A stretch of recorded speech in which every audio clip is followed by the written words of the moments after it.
une émission. Alors, bonjour tout le monde, bienvenue à l'épisode 11, saison 3 d'Autour du traducteur. Et aujourd'hui, je devrais dire autour de l'interprète. Mon invité est Brian Bickford. Je vais tout de suite vous dire, mettre carte sur table. L'entrevue va se faire en français et j'ai avec moi quelqu'un qui maîtrise parfaitement bien l'anglais, le français et l'espagnol. Je vais vous le présenter parce que je suis chercheur en interprétation. Je ne suis pas interprète, mais je fais de la recherche. Moi, j'étudie les interprètes.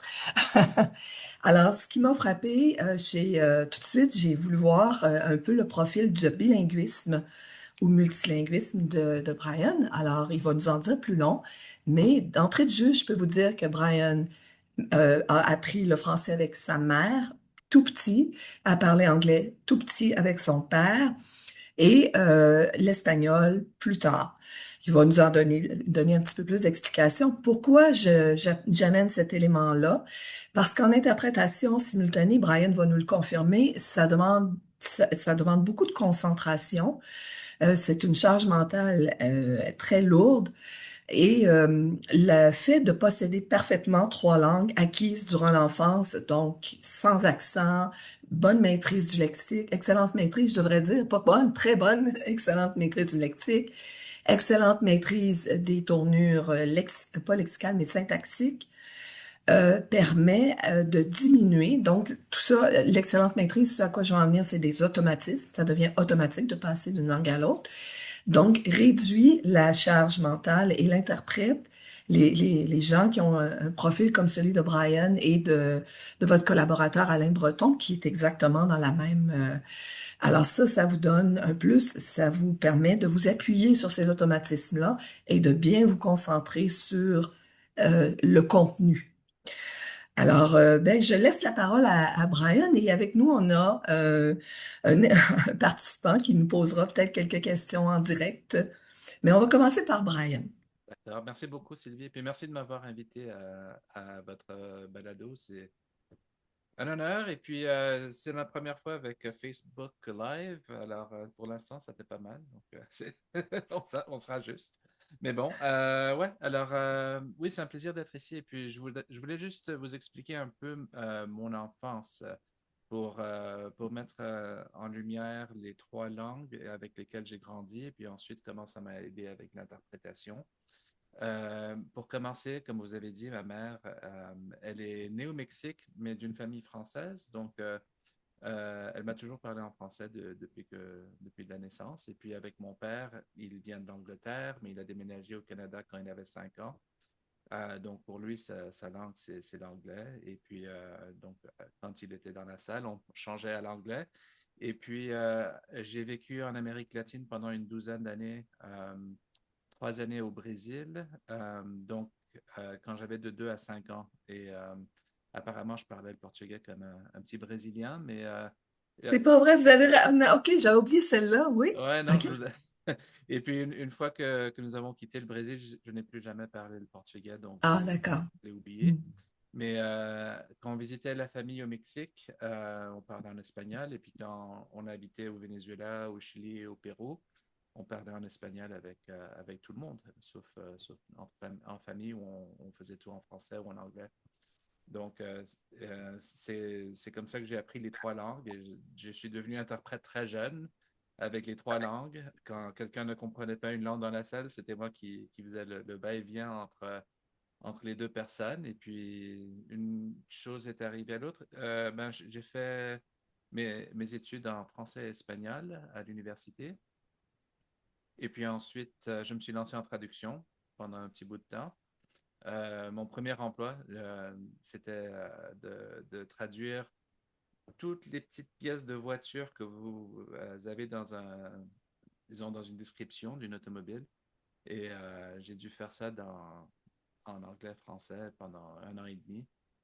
C'était ennuyeux. Donc, vous partiez de l'anglais vers le français, c'est ça, C'est à ce surtout moment-là. de l'anglais vers le français, ouais. Puis c'était tout, disons, si on parlait d'un rétroviseur, c'était est-ce que c'était un rétroviseur électrique, manuel, monocolore? Il y avait une dizaine de différentes caractéristiques qu'il fallait traduire.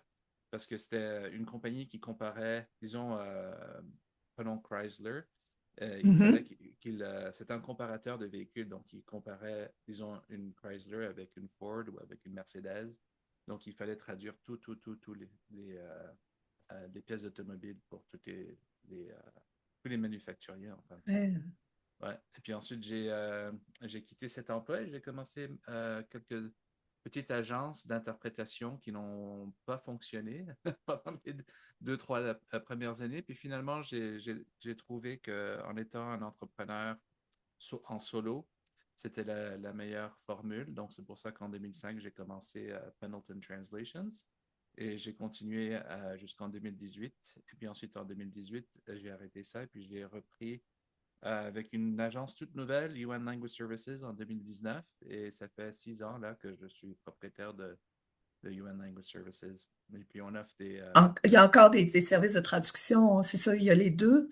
on Euh, offre de la traduction, l'interprétation. C'est vraiment une solution clé en main. Si un client vient pour, disons, une conférence et puis ils veulent traduire leur présentation PowerPoint ou l'heure du jour ou quoi que ce soit, ils peuvent traduire ça chez nous. Puis ensuite, on offre aussi l'interprétation et puis on a des connexions avec des boîtes audiovisuelles pour faire l'équipement en conférence aussi. Donc, on fait un peu tout. OK. Ouais, ouais. Est-ce que, David, vous avez des questions à poser? Non, j'avais juste la toux un peu, là. Il n'y a pas Mais, de problème. Non, mais est-ce mais que je trouve vous ça très aimeriez... intéressant de voir l'aspect interprétation, l'aspect traduction. Alors, ouais, j'avais commencé en traduction, puis ensuite, j'ai fait la transition vers l'interprétation, d'abord dans les écoles et dans les hôpitaux. Et c'était de la consécutive. Alors, disons, il y avait un parent qui avait une question pour un enseignant. Donc, il me posait la question, puis je répétais dans l'autre langue, et puis je leur redonnais relançais la réponse. Alors, on a fait ça. J'avais fait ça pendant quelques temps. Puis ensuite, j'ai aussi fait de l'interprétation par téléphone euh, pendant un bout de temps. Et puis ça, c'était de la consécutive aussi. Et finalement, j'ai fait ma première conférence le 16 janvier 2003. C'était ma toute première conférence et ouais, c'était le baptême au feu. Une conférence de 4 jours pour une compagnie pharmaceutique. Ah, en plus. Oh, Ouais, wow. en plus, alors, ouais, je me suis lancé tout de suite. Et puis, en fait, c'est drôle parce que je n'avais jamais fait de l'interprétation simultanée. Et puis, je suis arrivé à un hôtel vraiment luxueux au centre-ville de Toronto. Je me suis dit, waouh, c'est quoi ça? Et puis, je rentre dans la salle où on travaillait. Puis, il y avait 4 cabines. Et en haut, ça disait français, espagnol, italien, allemand. Je me suis dit, bon, OK, bon, je vais aller à la cabine française. Et puis, et puis, je rentre en cabine, j'avais jamais vu l'équipement d'interprétation. Puis, le technicien est arrivé, il m'a expliqué un peu comment ça fonctionnait. Puis, quand la conférence a commencé, j'ai vu mes collègues dans les autres cabines qui avaient leur micro allumé. Il y avait une petite lumière rouge sur le micro. Je me suis dit, mon Dieu, comment ils font ça? Et puis, j'ai dit, ah, il faut que j'interprète. Là, au fur et à mesure. J'avais aucune idée. Alors, j'ai commencé comme ça. Et puis, bon, j'ai appris petit à petit pendant 4 jours. Et puis, ensuite, j'ai adoré ça. J'ai vraiment trouvé ça. euh, ça donne de l'énergie, euh, ça crée une passion, en fin de compte. Et puis, mais ça m'a aussi montré que, ouais, il y a beaucoup de possibilités. Quand on obtient un bac en langue, il y a des possibilités plus que juste devenir enseignant ou quoi que ce soit. Il y a d'autres options. Et puis, ma deuxième conférence, c'était le contraire, disons. C'était sur les enfants qui étaient, euh, comment on appelle ça? Euh, les enfants qui étaient pas réfugiés, mais euh, voyons. Les, Euh, des enfants les enfants qui... maltraités? Non, Non? c'était pas des enfants maltraités, ils rentraient illégalement dans le pays pour faire du travail forcé. Alors Les migrants, Je personnes sais pas. migrantes illégales, les migrants illégaux ou les ouais, migrants sans quelque chose papier, comme sans ça. papier. Ouais. Et puis je me suis dit, mon Dieu, c'est le contraire, là. C'est la tristesse totale au lieu d'une compagnie pharmaceutique qui faisait la promotion de produits pour sauver les vies. Ça, c'est vraiment des gens qui souffraient. Et j'ai vu les deux côtés de la monnaie, puis je me suis dit, ben, ça, c'est pour moi. Si on peut apprendre tellement de choses qui se passent dans le monde comme ça, c'était vraiment quelque chose que je voulais faire davantage. Et puis, j'ai jamais arrêté d'interpréter depuis ce temps-là. Donc, depuis 2003. Ouais. En fait, c'est ça. Vous avez vu les deux pôles là, d'entrée de jeu là, avec les deux congrès, puis la charge affective était beaucoup plus forte dans le deuxième cas là, quand vous avez travaillé. Et puis, il n'y a pas de, à la différence de la traduction, s'il y a quelque chose qui nous dérange, on peut mettre le texte de côté puis aller prendre une marche là, ou prendre un bon café, là, je ne sais pas quoi là. Là, c'est vraiment l'émotion pure qui vous rentre dedans. Est-ce que vous avez senti que vous étiez à votre place avec cette émotion-là que vous deviez gérer, pas Oui, juste lire? ouais, Oui. parce que dans les deux cas, dans le premier cas, c'était l'hôtel luxueux, et puis le, le prix n'était pas en question.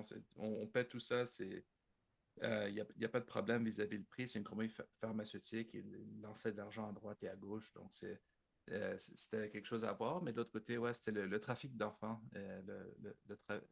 Ah, c'est ça, le trafic d'enfants. Oui, c'est Ouais, ça. puis entendre les histoires là-dessus, même la personne de Montréal qui nous écoutait pendant la journée, à la fin de la journée, il est venu nous remercier, puis il m'a donné une copie de son livre qu'il avait.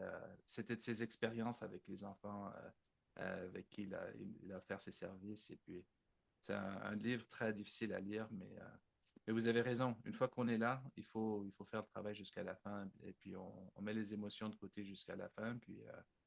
Je pense que c'est Alain qui me dit toujours la politique de confidentialité, c'est qu'après une conférence, j'essaie d'oublier tout ce que Ah oui, c'est ça. j'ai entendu. Oui, absolument, Ouais. absolument. Puis je voyais que il y avait une vidéo virale qui circulait sur les réseaux sociaux la semaine dernière d'une interprète qui éclatait en sanglots. Elle avait un jeune, un, un jeune enfant, Oui. ben un enfant. Je pense que c'était un enfant d'à peu près une douzaine d'années qui avait vu sa mère atteinte par un missile qui lui-même avait été blessé grièvement. Et l'interprète devait faire l'ukrainien anglais, là, et puis à un moment donné, elle était plus capable, là. On la voit qui éclate en sanglots, là. C'est Oui. pour dire que des fois, la charge est tellement forte. Ben, nous sommes Ce des qui- êtres humains aussi, n'est-ce pas? Donc, c'est pas l'intelligence artificielle où il n'y a pas d'émotion et puis ils peuvent répéter ce qu'ils entendent et c'est tout. Mais nous sommes des êtres humains puis on est exposé à des choses comme ça. Je pense que cet enfant, en particulier, il avait subi 31 chirurgies pour reconstruire Ah son oui, oh visage. là là. Et puis il racontait aussi il a vu sa mère euh, je sais pas, dans le tas, et puis il a trouvé ses cheveux, puis a commencé à lui toucher les cheveux pour lui dire ah, ça va aller, puis tout ça. Mais ouais, c'était un enfant, je crois qu'il avait 11 ans à l'époque quand c'est arrivé. Et puis, ouais, c'est devenu viral, mais Mais c'est la réalité des interprètes. C'est effectivement. Moi, je c'est trouvais ça. que c'était vraiment, ça redonnait les lettres de noblesse à à l'interprétation humaine, là. Mhm. L'intelligence artificielle n'aurait pas pu faire le travail d'un être humain, là. Mhm. Non, mais je trouve que c'est pareil, disons, dans le système légal, dans la cour, dans les tribunaux. Je fais beaucoup d'interprétations dans le monde juridique avec les instituts et les associations de droit. Et puis, je me souviens, un des juges faisait une présentation et puis disait, on donne un jugement à la fin d'une cause qu'on a entendu tous les deux côtés, les deux parties. C'est vraiment une action très violente, dans le sens où on va complètement changer la vie d'un individu. Alors, et puis des fois, tu n'as plus accès à tes enfants. Des fois, tu vas passer, disons, X années en prison. Tu changes complètement la vie d'une personne, tu enlèves des libertés qu'ils avaient pris pour acquis. Et puis, c'est un acte très violent. Donc, quand on y pense en tant qu'interprète et quand on répète le jugement, on se met dans la première personne, évidemment, dans la position du juge, puis on répète le jugement dans l'autre langue. Donc oui, ça a un impact personnel sur notre psychologie, sur nos émotions. Ouais. Effectivement, puis j'avais eu en entrevue Stephen Godet, qui est un de vos collaborateurs, et puis je lui posais la même question, comment il faisait pour gérer cette charge émotive-là. Puis il me disait qu'il arrivait à garder un certain recul en se disant que justement, il aidait, entre autres, lui, a travaillé pour des commissions sur les réfugiés. Il voyait ça comme une aide. Alors, ça le motivait à continuer à faire son travail puis à supporter cette charge émotive-là, qui est pas Mhm. facile, là. Et je crois que c'est aussi une des belles choses de travailler en équipe parce que je me souviens, la première fois que j'ai interprété pour Stephen Lewis, lui il fait beaucoup de travail humanitaire en Afrique et dans les pays surtout affectés de sida.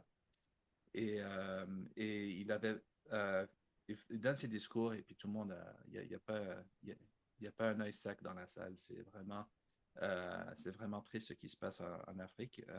Et puis, il raconte ce qu'il avait vu, ce qu'il avait vécu. Il y avait un moment donné où il était dans un petit village avec, euh, je crois que c'était l'épouse de Nelson Mandela, Winnie Mandela. Et ils étaient ensemble dans un village et puis il y avait une fille de 15 ans ou 14 ans et puis elle était la plus âgée dans la maison parce qu'elle avait perdu les grands-parents, ils ont perdu leurs parents, puis elle devait élever ses trois frères et sœurs ensemble dans le petit village toute seule. Et puis il y avait plein de journalistes et puis Winnie a dit, écoutez, non, moi je vais rentrer dans cette hutte avec Monsieur Lewis et avec les enfants. Vous nous donnerez quelques minutes là pour qu'on ait une conversation privée. Et puis, ils ont eu une conversation sur la menstruation parce qu'elle n'a jamais eu de, de mère pour lui expliquer comment ça va, comment ça marche et tout ça, que c'est normal. Alors, juste la condition féminine, expliquer un peu comment ça marche, qu'est-ce qu'elle doit s'attendre quand elle deviendra une femme adulte et à quoi s'attendre. Ouais, donc tout le monde était en larmes parce que la pauvre fille de 14 ans doit élever ses trois frères et sœurs avec ses parents qui sont morts de sida, les grands-parents. J'oublie la cause du décès, mais ouais, elle était seule. Et puis nous, on doit interpréter ça. Et puis je me souviens, ma collègue, quand elle a entendu l'histoire, elle avait ses propres enfants plus ou moins du même âge. Alors elle n'en pouvait plus, donc elle m'a passé le micro et j'ai continué. Et puis sûr que si ça aurait été le contraire, euh, je lui aurais donné le micro. Oui. Oui, parce que vous avez une famille, vous aussi, vous avez des enfants, puis ça aussi, c'est pas facile dans un métier comme celui-là de concilier le travail, famille. En fait, c'est ça, de concilier ça avec la famille. Mais est-ce que vous diriez que avec la nouvelle technologie Zoom qui est arrivée avec la COVID, est-ce que c'est mieux, que c'est plus facile ou de concilier les deux, votre profession avec la famille? Personnellement, oui. Parce que j'étais sur la route plus ou moins 6 mois de l'année avant la COVID. Donc, je voyageais un peu partout et puis j'avais de la famille et je voyais jamais mes enfants parce que j'étais toujours sur la route. Et puis ensuite, quand il y a eu la COVID et puis tout est passé à Zoom, euh, à un moment donné, c'était 100% Zoom. Il n'y avait plus de conférences parce que Oui, à cause du confinement, là, c'est ouais, impossible. ouais, c'est impossible Oui. de se rencontrer. Puis, maintenant, ça va. Il y a un bon mélange des deux. Donc, ceux qui veulent voyager peuvent voyager. Ceux qui veulent rester chez eux restent chez eux. Mais personnellement, pour l'instant, j'ai une fille de 18 ans, un garçon de 13 ans et puis une fille de 2 ans. Donc, pour moi, rester Mhm. chez moi, c'est vraiment ce que ben, ça aide à ma vie personnelle énormément, le fait d'avoir cette option qui n'existait pas auparavant. Faut leur faire comprendre quand même que si papa est à la maison, il est occupé à faire l'interprétation. Il y a un petit apprentissage, j'imagine, une petite adaptation à faire avec les enfants. Ouais, ben, ma fille de 18 ans comprend, elle a 18 ans, donc ça va. Et puis en plus, elle fait ses propres affaires, elle veut plus savoir de grand-chose de ses parents. Et Et l'âge, ça va passer. ça va passer. Mais pendant la COVID, mon fils, il faisait de l'apprentissage en ligne, il était à l'école en ligne, et puis on a un bureau Oui. ben, ici où je me trouve en ce moment. C'est un bureau avec deux stations, donc si quelqu'un voulait travailler à côté de moi, il pourrait.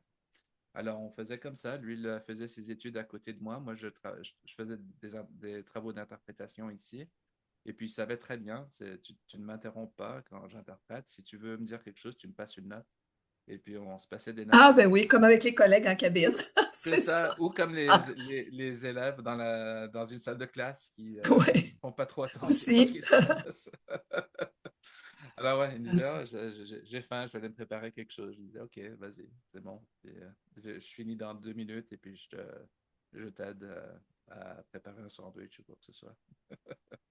Ah, Euh, c'est bien.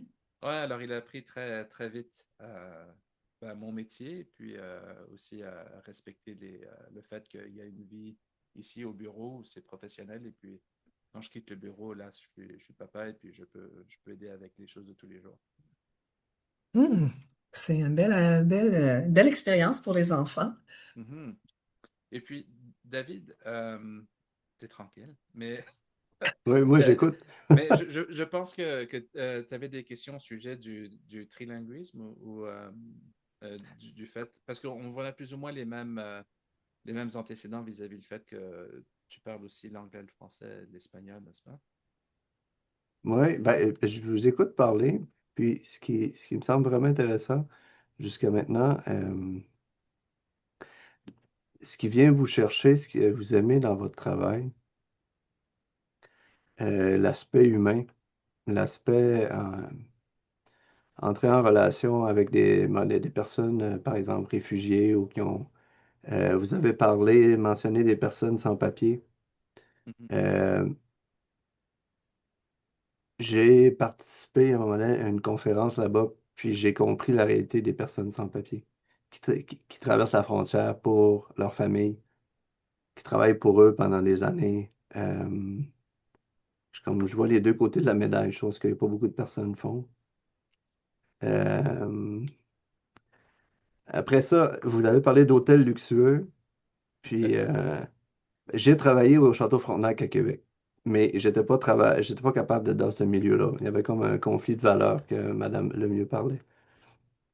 Donc, l'aspect humain est important pour moi. Ça me rappelle un film, je ne sais pas si vous l'avez vu, c'est Debajo la Miss Maluna. Non? Vous pourriez le voir, c'est super intéressant. Ça raconte l'histoire de migrants. Euh, L'impact que ça a sur une famille, le lien entre une mère puis un enfant. Mais j'ai passé plusieurs années dans une église au Québec, puis il y a beaucoup de personnes réfugiées, puis il y en a plusieurs qui ont vraiment des histoires extraordinaires. J'ai aidé des amis à. Il y a une personne qui est venue. En fait, le frère d'un ami, je ne veux pas trop prendre de temps là, parce que. Mais j'ai plein d'expériences qui rejoignent beaucoup votre vécu, là. Mais il y a un frère d'un ami qui était sur le point d'être déporté, mais je lui ai dit, tu devrais essayer telle approche. Puis finalement, il est resté. Puis là, sont 5 frères qui vivent ensemble à Lévis, là, au Québec. J'ai une bonne amie du Rwanda qui a perdu toute sa famille. Puis aujourd'hui, elle a été adoptée par la famille, comment il s'appelle? Dallaire. Ah oui, d'accord. Ouais. J'ai Ouais, interprété donc, pour, ouais, pour Roméo Dallaire. pardon? J'ai interprété pour lui à Edmonton. Ouais, lui, je trouve que c'est vraiment une personne très inspirante aussi. Oui, Puis oui. quand j'étais dans une agence de traduction, à un moment donné, il m'avait mis sur la traduction de décisions judiciaires liées à des cas de réfugiés. Donc, je sais pas, je trouve ça vraiment intéressant à quel point, comme votre vécu, ce qui vous passionne dans votre travail, a un lien avec bon, mon vécu aussi. Puis après ça, vous parliez de 6 mois sur la route, puis là, un mélange de pouvoir passer du temps avec sa famille. Puis votre garçon, il a 13 ans. Oui. Ben moi, j'ai un garçon qui a 11 ans. Puis là, je m'imagine déjà pouvoir, je sais pas, faire de l'interprétation. Puis, parce qu'en ce moment, en traduction, c'est un peu plus difficile, là. On se le cachera pas, mais Dans euh, quel sens? Juste les ben, conditions? les tarifs sont moins bons, le volume est moins présent. Donc, OK. il faut comme, c'est ce qu'on parlait avec Madame Lemieux, ou trouver son créneau, ou trouver une nouvelle spécialisation. Puis là, je vous écoute parler, puis oui, on a ça de commun aussi, que Ben, ça fait 17 ans que j'ai presque plus en espagnol qu'en français, mais j'écris en français tous les jours. Puis là, je lis en anglais. J'ai travaillé 8 ans en anglais, donc l'interprétation, peut-être que je pourrais en faire, mais je ne sais juste pas. Ça se peut, oui, on ne sait jamais. Ouais, Mais donc, ouais, et puis ouais, pour revenir à Roméo Dallaire, je me souviens, j'ai interprété pour lui et puis il nous a expliqué toute la situation à Rwanda. Et puis ouais, après ça, j'ai lu son livre, j'ai vu le film Hôtel Rwanda. Et ouais, j'étais vraiment un converti avec lui. Il était vraiment une source d'inspiration. Et ouais, et puis quoi encore, ça c'est une des autres choses quand on est interprète, c'est qu'on ne sait jamais qui sera là. Parce que, Ah, OK. parce que ça se peut que ce soit, disons, une conférence pour un syndicat, mais ça m'est arrivé de travailler pour un syndicat, puis leur invité spécial, c'était David Suzuki, qui venait parler de l'environnement. Alors, ouais, on ne sait Oui, ils jamais. ont souvent des conférenciers vedettes là, pour attirer, mais qui parlent d'un tout autre sujet que, oui, effectivement. Donc, il faut toujours être prêt. Ouais, On parle de c'est ça. convention collective et on parle de négociation et on parle de délégués syndicaux et tout ça. Puis tout à coup, ah, on va parler de Oh. l'environnement. Mhm, mhm, mhm. Et puis, ouais, non, il faut toujours être prêt à tout. Et puis aussi, les grosses vedettes qui viennent à des conférences, ça m'est arrivé d'interpréter pour, disons, Bill Clinton. Et puis, ouais, il faut garder le décorum, il faut garder le calme aussi, parce que des fois, on devient un peu nerveux quand c'est quelqu'un qui prend la place dans une salle, disons. Parce qu'avec Bill Clinton, dès qu'il est rentré dans la salle de conférence, tout le monde était comme Wow! Il y avait, ça changeait je sais pas, l'ambiance a complètement changé. C'est comme Wow, c'est un gars qu'il faut respecter, il faut entendre ce qu'il a à dire. Donc, en tant qu'interprète, il faut faire un peu la même chose. Ouais, Mhm. ouais. Puis, Brian, par rapport à l'intelligence artificielle, comment vous voyez ça? Est-ce que vous la voyez comme une concurrente ou comme un outil qui vous aide, comme une amie? Les deux. Euh, ça nous a aidé beaucoup dans les dernières années vis-à-vis la terminologie. Par exemple, j'ai fait une conférence sur les voies ferrées, l'industrie ferroviaire, et je ne connaissais pas tous les termes pour la voie ferrée en question, Mhm. les crampons et tout ça. Et puis, j'ai demandé à ChatGPT de me l'expliquer, puis il m'a donné en termes très clairs qu'est-ce que ça veut dire. Et puis ensuite, peux-tu me traduire ça? Puis j'ai dû vérifier après pour voir si c'était la bonne traduction. Puis c'était pas mal, Oui. c'était pas mal vis-à-vis les termes clés que je devais retenir pour la conférence. Ça m'a vraiment aidé à bâtir un bon lexique. Mais Oui, parce vis-à-vis, que chaque fois que vous avez une mission, vous devez passer un certain temps avant la mission à apprendre le vocabulaire ou il y a un tout à fait, apprentissage. tout à fait. Mhm. Comme un conseil d'administration, ça va être complètement différent par rapport à des négociations pour une convention collective, ce qui est complètement différent d'une conférence médicale ou en ingénierie ou en médecine ouais, en, en droit. Donc, ouais, Mhm. à chaque fois, c'est un nouvel apprentissage et c'est un nouveau lexique. Même dans le droit, s'il y a le droit de l'immigration, le droit administratif, le droit de Mhm. la concurrence, donc même à l'intérieur d'un même domaine, il y a tellement de différents lexiques qu'on peut créer. Mais là, ce que je vois, c'est que le domaine de l'interprétation, là, ça fait plusieurs épisodes que je fais avec différents intervenants, là, Louis Jolicoeur, Olivier Lepage, vous. J'ai rencontré hier Alain Breton. Ce que je vois, c'est que le secteur de l'interprétation suit la même évolution que le secteur de la traduction il y a quelques années. C'est qu'il y a des outils qui nous remplacent déjà, nous, puis on a la post-édition, puis on dirait que là, ça s'en vient en interprétation. Des outils qui vont faire de l'interprétation de qualité moindre, mais qui vont coûter moins cher au client, qui a un plus petit budget. Ouais, ça dépend du point de vue disons, l'intelligence artificielle qui fait de l'interprétation, qui sert à ça spécifiquement. Je pense qu'il y a encore du travail à faire pour que ça se rattrape à l'être humain. Juste, tout simplement, il y a l'accent, il y a le sens de l'humour, tu sais, le contenu même. Ce que ce que j'ai vu jusqu'à présent, je crois que c'est presque tous les mêmes systèmes d'intelligence artificielle où ils prennent euh, ce qui est dit dans une langue Mhm. et puis changent ça pour que ça corresponde grammaticalement à une phrase correcte dans cette langue. Puis ensuite, ça traduit la phrase vers le français. Donc, il y a un décalage assez important entre les deux pour passer de l'anglais Ah, c'est intéressant. au Ah oui, français. tandis que l'interprète suit de plus près le conférencier ou la conférencière, Ouais. quand même. On fait du Mhm. décalage aussi, mais c'est pas Oui, aussi oui, super on que s'entend. ça. Mais Ouais. je parlais à un technicien hier ou avant-hier, et puis il m'avait expliqué que non seulement ça fait ça, mais puisque ça prend du temps disons si la conférence est en anglais, ça prend du temps pour mettre tout ça dans disons, c'est presque comme du sous-titrage. Et puis, et le décalage devient de plus en Ah, plus. excusez-moi, Non, j'ai fermé mon micro. allez-y. J'ai une quinte de tout.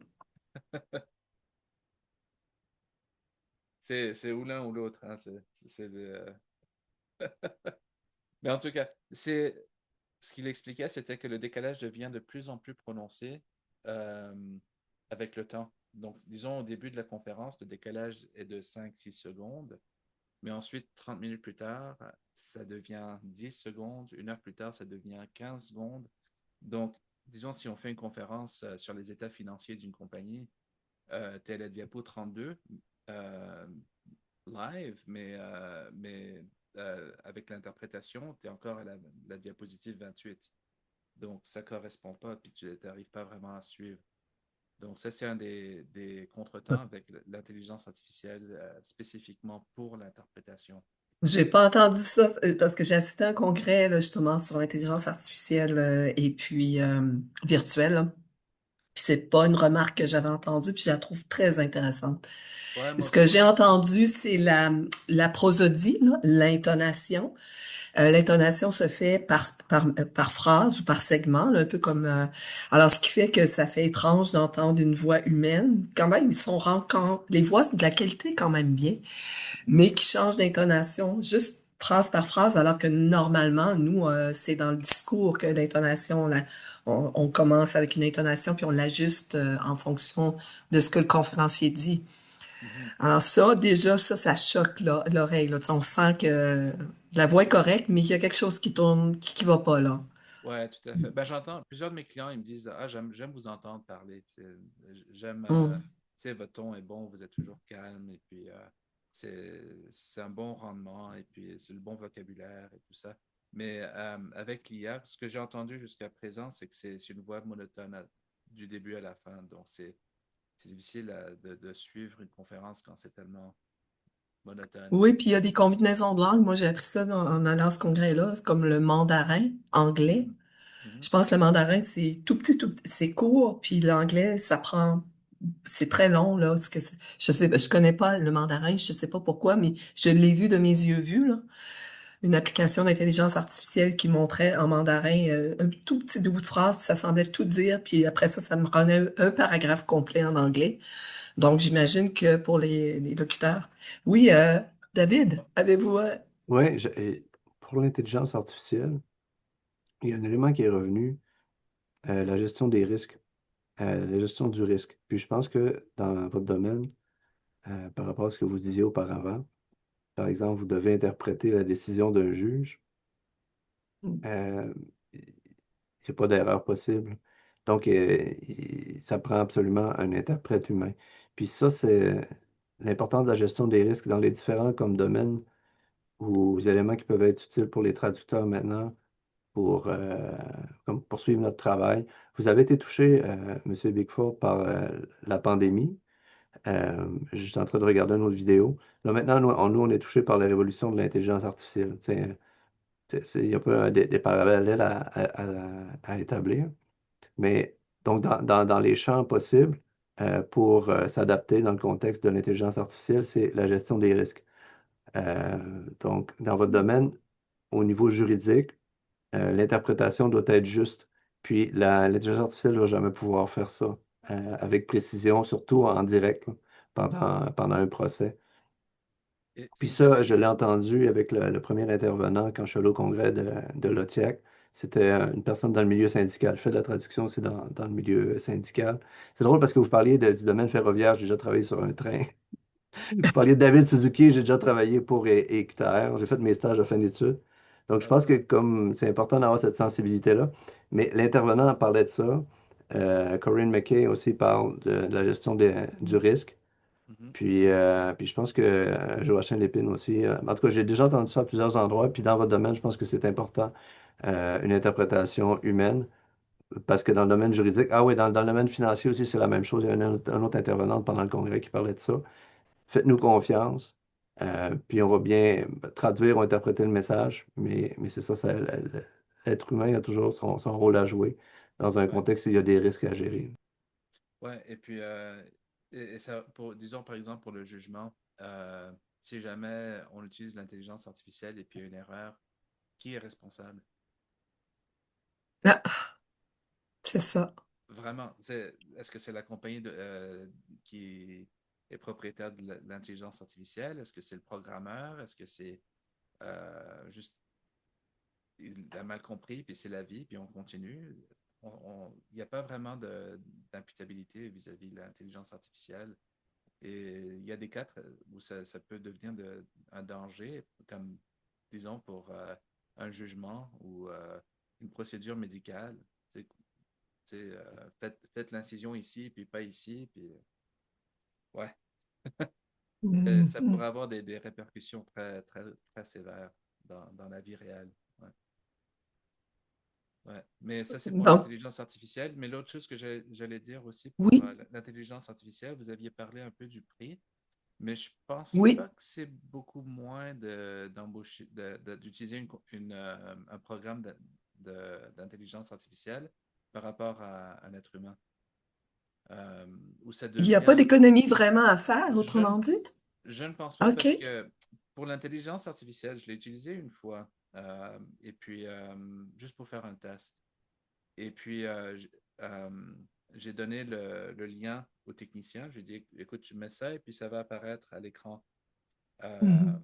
devant tout le monde à la conférence. Mais il faut être responsable, il faut savoir l'allumer, l'éteindre et tout ça, parce que sinon, ça va continuer.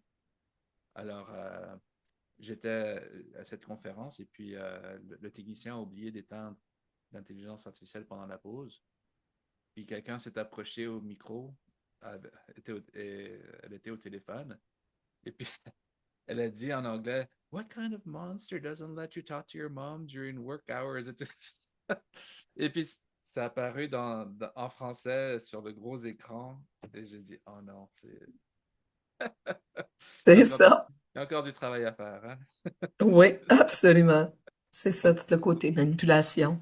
Ouais. Tandis qu'un être humain aurait su, c'est une pause, il n'y a pas d'interprétation pendant la pause. Même si on entend ça dans le micro, on ne répète pas. Vraiment. Ouais. Puis, Mais pour le prix, il y a un technicien, comme j'ai dit, qui doit gérer ça. Les techniciens, c'est pas donné non plus. Et puis, tu paies, je pense que tu paies la minute pour l'interprétation. Donc, si c'est une conférence de 8 heures, tu paies pour 8 heures. C'est quand même euh, OK. un gros tas d'argent quand même. Et puis, alors, je sais pas s'il y a vraiment de grosses économies. Euh, la seule chose où je peux penser, où ça me dit quelque chose, c'est parce que une fois que tu achètes le forfait pour l'interprétation, tu peux choisir X langues. Tu peux dire Mm. interprète ça en français, en espagnol, en japonais, en allemand, boum. Puis tu as les quatre langues qui travaillent simultanément. Donc là, tu n'as pas besoin de quatre équipes d'interprétation. L'intelligence artificielle peut faire toutes les langues que tu veux. OK. Ouais.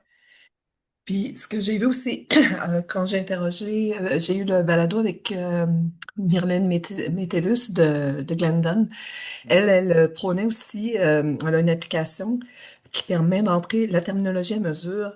Et puis, si il y a un terme parce que comme vous dites, vous arrivez puis vous savez pas nécessairement qui va être là puis qui va vous qui vous devez interpréter. Donc, vous avez peut-être des choix terminologiques à faire live, là, alors, c'est ça, elle rentre ça elle crée une mémoire et elle met en contact ses collègues. Elle semble travailler plus sur Zoom, par exemple. Et Mhm. puis, ils peuvent voir sa terminologie et puis reprendre la même terminologie pour qu'il y ait une cohérence pendant la mission. Et ça, c'est vraiment l'intelligence artificielle, un outil là, d'intelligence artificielle. Ouais. Et puis nous, on fait ça des fois aussi avec DeepL. Et puis ce qui est bien travaillé chez Oui. soi aussi, c'est qu'on peut avoir plusieurs écrans ouverts. Ah, Donc OK. moi j'ai un écran de 47 pouces derrière mon laptop. Normalement, j'ai le laptop un peu plus bas, mais j'ai pas envie d'avoir deux mentons pendant un balado sur Facebook Live. Alors, ouais, donc j'ai monté le laptop un peu pour avoir la caméra un peu plus haute. Mais derrière ça, j'ai un écran de 47 pouces et puis j'ai DeepL, j'ai Language, j'ai les documents pour la conférence et puis j'ai mon WhatsApp pour changer de tour avec mes collègues. Donc, je trouve ça super, super bien. Quand je suis à la maison, j'ai tout ouvert pour la conférence et puis c'est une des limites quand tu es en cabine, c'est que tu as juste ton laptop et c'est tout. Justement, quand ça s'est passé, Zoom, l'arrivée de Zoom pendant le confinement et tout, là, quels outils vous avez été obligé de créer parce que habituellement, tout le monde travaillait en cabine, puis là, les contacts je crois que vous avez travaillé beaucoup à mettre en place WhatsApp, des choses comme ça. Quel mécanisme vous avez mis en place? WhatsApp, c'était vraiment un très bon outil pour nous parce que on ne pouvait pas entendre nos collègues au début. Et puis, il y a encore des plateformes comme, je pense que sur WebEx et sur Teams, on peut pas entendre nos collègues. Alors, la seule façon de les Ah, contacter, OK. c'était avec WhatsApp. Et puis, ce qu'on fait, c'est, on dit quand on travaille, disons, aux demi-heures. Donc, s'il est et 25, on dit 5 minutes. Ensuite, et 28, on dit 2 minutes. Ensuite, quand c'est vraiment la demi-heure, on dit prêt ou je surveille ton micro. Et ce qui est bien sur Zoom, c'est que si tu vas à la fonction de participant, euh, maintenant, il y a un petit symbole qui dit français ou anglais, dépendant de la langue où on interprète. Et on a le micro qui fait des hauts et des bas quand on parle. Alors, quand on clique sur mute, il y a une barre rouge et c'est là où Mhm. l'interprète sait quand commencer. Donc, tu finis on a fini d'interpréter à la fin d'une phrase ou d'une pensée. On clique sur le bouton mute et puis l'autre interprète sait déjà quand commencer et quand OK. reprendre. Ouais. Mais pour la terminaux, c'est un peu plus compliqué parce que on s'entend pas souvent, donc on ne sait pas quelle terminologie on utilise. Donc c'est un des désavantages de travailler en virtuel, c'est que on s'entend pas. Donc ça se peut que, euh, disons par exemple, the language in a collective agreement. Certains vont appeler ça le normatif, donc d'autres vont appeler ça le liblé ou quoi que ce soit. Donc on n'utilise pas nécessairement les mêmes termes, donc ça peut créer de la confusion en conférence pour quelqu'un qui écoute Mhm. l'interprétation. Donc, c'est un des points les plus négatifs, je dirais, c'est on peut pas travailler Alors là, je comprends en même temps. pourquoi Myrlène a parlé tellement en termes élogieux de cette application-là, parce que ça doit permettre de régler ce problème-là. Mais encore là, ça vient d'arriver, là, encore un autre outil à apprendre. Oui. C'est ça, c'est ça. Comment s'appelle Puis, l'application que vous mentionnez, Madame Lemieux? de mémoire, je me rappelle plus, c'est une application Google, et puis je le mettrai dans le descriptif sur YouTube et sur Spotify pour que vous puissiez y accéder. Bonne Et idée. Monsieur Bigford, j'imagine un lexique, disons, par client peut donner un coup de main de ce côté-là. Si vous entendez en tant qu'interprète pour ce client-là, par exemple, on peut utiliser norme ou règle ou règlement. Bon, pour tel terme en anglais, on va utiliser ce terme-là en français par souci d'uniformité. Oui, on peut faire comme ça. J'ai un lexique général, disons, pour tous les syndicats, par exemple, mais si jamais il y a quelque chose de spécifique, disons, pour un syndicat de la fonction publique ou du secteur privé, j'ai aussi des lexiques séparés pour ça. Parce que des fois, la réalité est différente dans le secteur public et dans le privé. Donc, forcément, ils utilisent des différents mots pour décrire des différentes choses. Donc, ouais. Et Mais puis moi, je vois, oui, allez-y, Brian, après ça, j'enchaînerai. Et même, disons, une association de droit, quand ils font des séances de développement professionnel, c'est mieux d'avoir des lexiques sur le contenu du développement professionnel plutôt que le client en général. Donc, disons, par exemple, dans le droit, si c'est du développement professionnel en droit de la construction, tu as ton lexique pour ça, droit de l'immigration, euh, droit administratif, etc. Mm. Oui, c'est ça. Je vois que le temps passe. Puis, on n'a pas encore parlé du casque d'écoute et du micro et des problèmes acoustiques. Le risque, on parlait de gestion du risque, mais il y a un risque pour l'oreille aussi de l'interprète, hein? Oui, j'ai vu dans les journaux qu'il y avait un problème de plus en plus prononcé au fédéral pour les chocs acoustiques.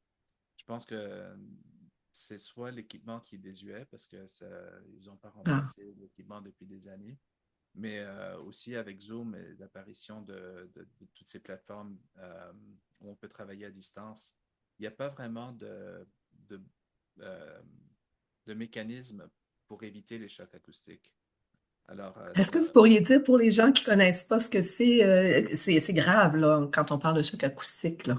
ouais, c'est presque comme un choc électrique qui frappe le tympan de l'oreille, puis ça endommage l'ouïe de façon permanente. Donc, un des outils les plus importants pour les interprètes, c'est l'ouïe, et puis, bien sûr, la voix. Et le cerveau, je dirais, c'est les trois. Si on n'a pas ceux-là, on devrait Ça chercher va un pas autre bien. emploi. Non, ça va pas très bien. On cherche un autre emploi.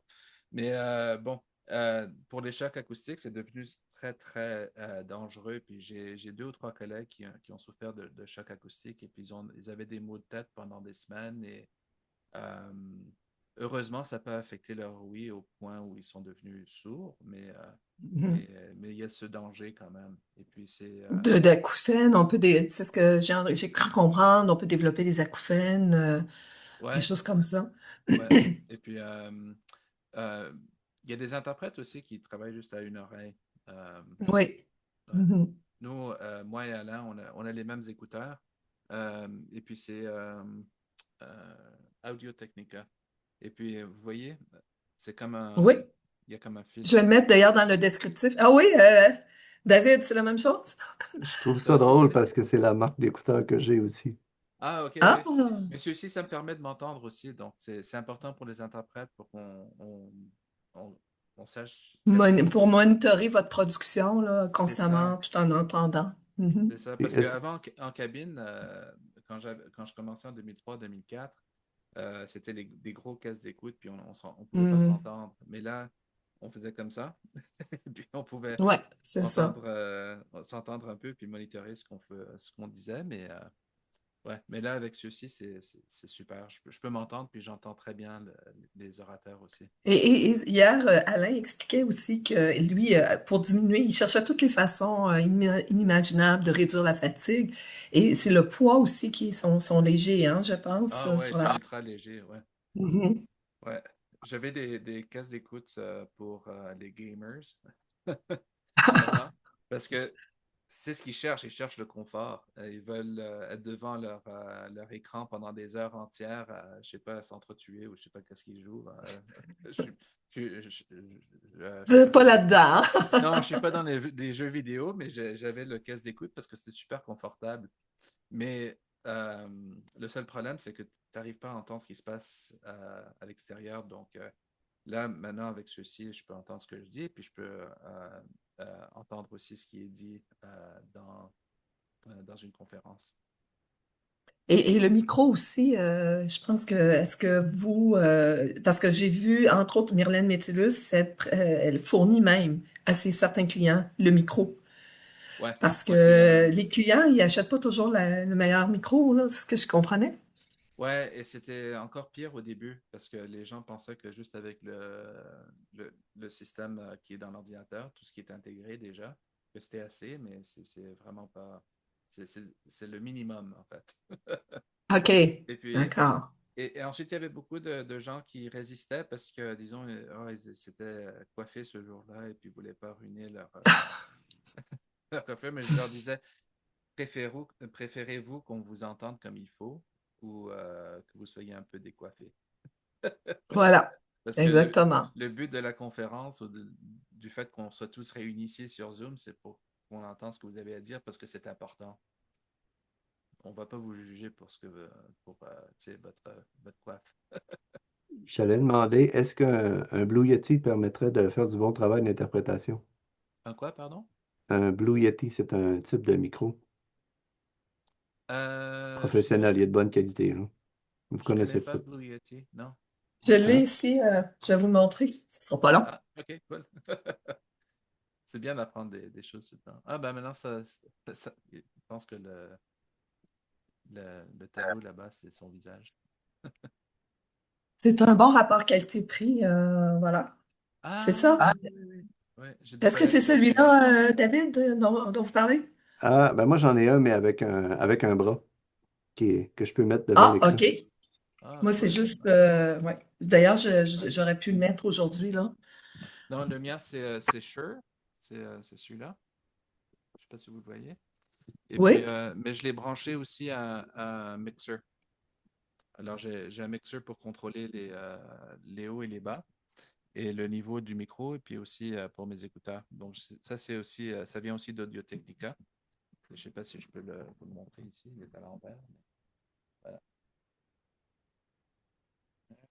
OK, ça, c'est le mixeur. OK. Ouais, donc, il y a un mixeur aussi. Donc, ouais, on peut faire plein de trucs pour améliorer le son chez soi et pour que ce soit aussi semblable que possible que lorsqu'on est là en personne. Ouais. Et puis, même pour mon bureau, j'ai insonorisé les murs. Pour que le son... pour pas entendre l'extérieur. OK, d'accord. Ouais, pour pas entendre les enfants ni la chienne. Ouais. Ouais. OK, c'est bien. Ah, Donc, c'est vraiment bien. ouais, il y a des gens qui ont fait ça, et puis ça marche super bien. Mais ouais, je conseille pas de faire ça dans un parking ou c'est dans ta voiture.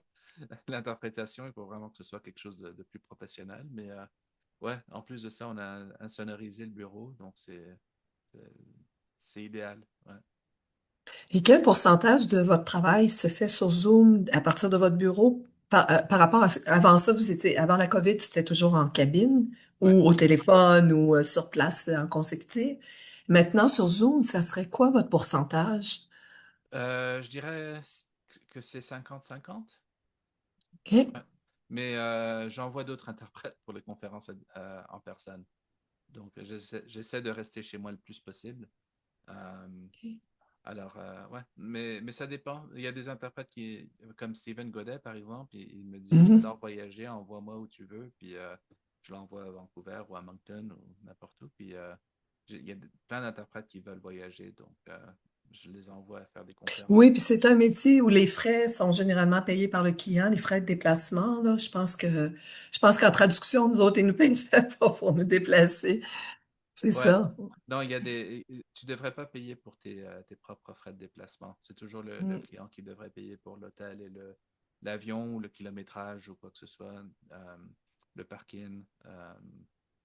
Et Là, c'est vraiment, je parlais aussi des prix, Louis et je le garde, nous en parlait jusqu'à 750 à 1000 $ par jour là, pour une journée d'interprétation. Alors, si on a deux, trois journées, c'est très lucratif. Puis mhm, si on a les frais qui sont payés, les frais de déplacement sont payés, mais c'est très bien. ouais, Puis moi, je trouve que c'est bien aussi de rencontrer les gens, les collègues, parce qu'à un moment donné, toujours tout seul, c'est bien d'être tranquille chez soi, mais c'est bien de réseauter aussi avec les collègues. ouais. Ben, je trouve que c'était bien aussi avant parce que je pouvais travailler avec les collègues et puis si je trouvais qu'ils étaient bons, je les embauchais plus Mhm. souvent. Tandis que maintenant, OK. des fois, je les entends même pas. Donc, Oui, ben c'est ça. ouais, Oui, faut que je me exactement. fie à mes collègues. Je pose plusieurs questions. Tu sais, est-ce que ceux que j'embauche souvent, je leur dis, est-ce que as-tu déjà travaillé avec telle et telle personne? Est-ce qu'ils sont bons? Est-ce que tu les recommanderais? Donc, je travaille comme ça maintenant quand c'est impossible de travailler en personne avec eux. Mhm. Effectivement. Ouais. Puis, Le temps des... Oui, oh, OK, après ça, je ne veux pas vous retenir trop non, non, non, longtemps. ça va. Mais non, Parce juste qu'on pour peut conclure. continuer. Moi, là, il n'y a pas de problème. Ouais. Non, mais avant, je voyageais partout, à Ottawa, à Montréal, un peu partout. Mais maintenant aussi, les clients, ils sont plus conscients de l'argent. Donc, ils essaient d'embaucher des interprètes sur place, donc à Ottawa ou à Montréal. Donc, c'est beaucoup plus difficile maintenant de rencontrer des collègues dans les villes où il y a des... L'autre chose que j'ai comprise en parlant avec Myrlène Métellus, c'était important d'avoir une place d'affaires. Elle avait sa place d'affaires, je crois, à Ottawa, mais elle demeurait à Montréal. Mhm. Donc, autrement dit, elle avait des contrats que dans la région d'Ottawa. C'est ce que j'ai cru comprendre. Est-ce que ça a toujours été comme ça, d'avoir une place d'affaires et de travailler seulement dans un secteur? Non, mais non, parce que Euh, Steven, vous l'envoyez partout, là, c'est ça? ouais, et puis ben, moi, j'habite à Guelph et dans les 22 ans que j'ai fait de l'interprétation, j'ai travaillé peut-être 2 fois à Guelph en personne. Ah, c'est ça, c'est Donc, ça. OK. ouais, non, c'est pas aussi important où on travaille. On voyage un peu OK. partout pour commencer. Puis tant qu'on a un bon espace de bureau, c'est ce qui est important. Et puis on a C'est une autre bien. collègue comme Carmen. Je ne sais pas si vous avez entendu un des épisodes de Non? Grounded Interpretation avec elle. Elle a une vanne et puis elle se promène Ah, un peu oui, partout. vous m'en avez parlé. Ah oui, elle Ouais, vit dans sa vanne. Ah c'est oui. ça, c'est ça. Donc, elle aime faire ben, elle court des marathons, elle grimpe des montagnes, elle fait de l'alpinisme, elle fait un peu de tout. Donc, ouais, mais quand elle fait des travaux d'interprétation, elle le fait à partir de sa vanne. Ouais. Et elle peut, avec l'intelligence artificielle, je rajouterais, créer, pour étudier, elle se fait un podcast, puis elle s'en va faire son entraînement à la course en mettant ses écouteurs. Ouais, Donc, bonne elle peut idée. étudier en courant. Mhm. Tout à fait. Exactement. C'est vraiment fantastique. D'où l'intelligence artificielle, finalement, ça peut devenir notre ami Tout à quand... fait. Ouais. mm. Non, moi, je suis Et pour. Je, merci. je- je suis pour l'intelligence artificielle parce que ça nous donne plus de travail en tant qu'interprète humain. C'est beaucoup. Merci beaucoup, Brian. Et puis, merci pour David d'être intervenu. Et puis, tous ceux qui nous regardent et ça va être sur YouTube et sur Spotify d'ici la fin de la semaine. Et puis, avec les informations techniques, micro, mixeur, et puis tout ça dans le descriptif. Merci beaucoup, Brian. Non, À merci à vous. bientôt. À bientôt. Merci beaucoup, Sylvie. Bonne journée. Merci, Monsieur Bickford. C'est fini?